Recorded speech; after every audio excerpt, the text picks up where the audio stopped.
वक्फ bill पर नीतीश कुमार की JDU का खुला समर्थन। वोटिंग से पहले मोदी सरकार को गुड न्यूज।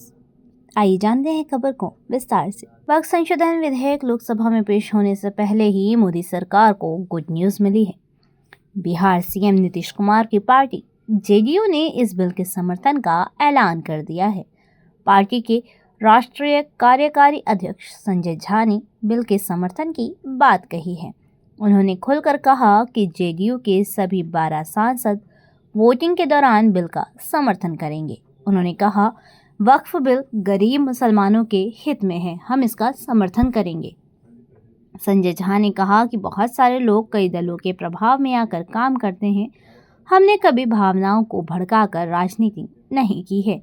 हमने अपनी चिंताएं केंद्र सरकार के समक्ष रखी थी, उन्हें शामिल किया गया। संजय झा ने कहा, हमारे सभी 12 सांसद बिल का समर्थन करेंगे। संजय झा ने कहा कि वक्फ संशोधन बिल में यही कहा जा रहा है कि वक्फ की संपत्ति का इस्तेमाल उसके लिए हो जिसके लिए वह है। मुसलमानों की संपत्ति को हड़पने जैसी कोई बात नहीं है। उनकी संपत्ति उनकी ही रहेगी, बस गरीब मुसलमानों के हित में इसे लगाने का प्रयास है। जेडीयू लीडर ने कहा कि वक्फ की व्यवस्था को पारदर्शी बनाने के लिए ज़रूरी है।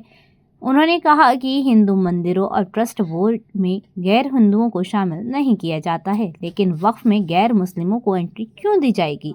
इस पर संजय झा ने कहा कि बिल आने पर हम हर विषय का अध्ययन करेंगे। हमारे सामने मुस्लिम समुदाय के लोगों ने सारी बातें रखी थी, फिर हमने सरकार से मसला रखा। हमें सरकार से जानकारी मिली है कि उन चिंताओं को दूर करते हुए बिल का नया ड्राफ्ट तैयार हुआ है जो हमने रखी थी। बता दें, बुधवार को लोकसभा में विधेयक पेश होने के बाद इसे गुरुवार को राज्यसभा में भी पेश किया जाएगा। अब तक के आंकड़ों के अनुसार एनडीए के पास लोकसभा में 256 सांसदों का समर्थन है। इसके अलावा कांग्रेस के नेतृत्व वाले विपक्ष के पास 234 सांसद हैं और 12 अन्य हैं। विपक्ष को उम्मीद है कि यदि लोकसभा में विधेयक को नहीं रोक पाए तो भी राज्यसभा में टाइट फाइट हो सकती है। भाजपा ने फिलहाल लोकसभा में सुधांशु त्रिवेदी समेत 11 सांसदों को वक्ता के तौर पर तय किया है। इस बीच असदुद्दीन ओवैसी की पार्टी एआईएमआईएम का कहना है कि मुस्लिमों पर वक्फ बिल को थोपा गया तो पूरे देश में इसके खिलाफ आंदोलन होगा।